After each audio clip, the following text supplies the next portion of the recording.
Panahon ng eksplorasyon. Ang paghahanap ng spices. Mula noong ika-13 na siglo ay naging depende na ang Europe sa spices na matatagpuan sa Asia.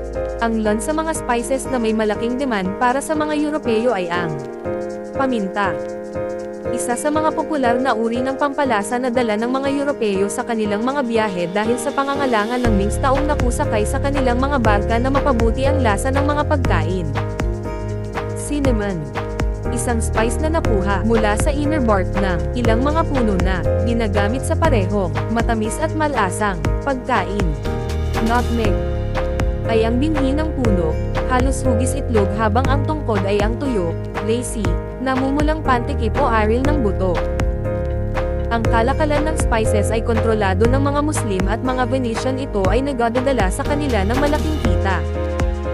Naghangad ang ibang bansa sa Europa na direktang magkaroon ng kalakalan sa Asia nang hindi dumedepende sa Italia at Arabia.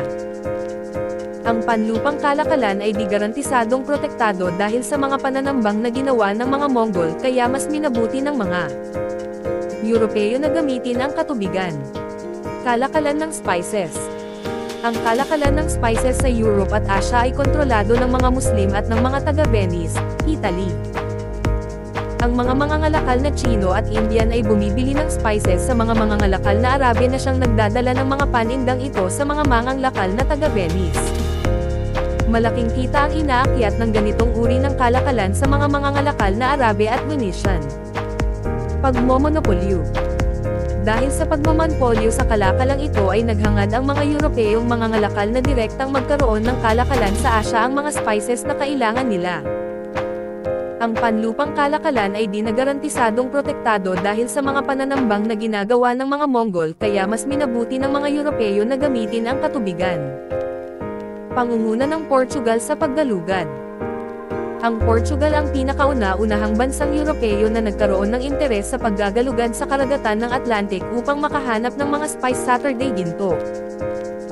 Sa pagitan ng mga taong 1420 hanggang 1528, ay nakapaglayag sa kanlurang bahagi ng Afrika upang hanapin ang rutang katubigan patungo sa Asia. Noong Agosto taong 1488 natagpuan ni Bartolomé Diaz ang pinakatimog na bahagi ng Afrika na naging kilala sa katawagang Cape of Good Hope. Ang paglalakbay ni Diaz ay nagpakilala na maaaring makarating sa silangang Asia sa pamamagitan ng pag-ikot sa Afrika. Samantalang noong 1497 ay 4 na sasakyang pandagat ang naglakbay na pinamumunuan ni Vasco da Gama mula Portugal hanggang sa India. Ang nasabing ekspedisyon ay umikot sa Cape of Good Hope, tumigil sa ilang trade post sa Afrika upang makipagkalakalan at nakarating matapos ang 10 buwan sa Calicut, India. Dito natagpuan ni da Gama ang mga Hindu at Muslim na nakikipagkalakalan ng mahuhusay na seda, porselana, at pampalasa na pangunahing kailangan ng mga Portuges sa kanilang bansa. Hinimok niya ang mga Asyanong mangangalakal na magkaroon ng direktang pakikipagkalakalan sa kanila, ngunit di siya ganoong nagtagumpay dito. Sa bansang Portugal ay nakilala siyang isang bayani.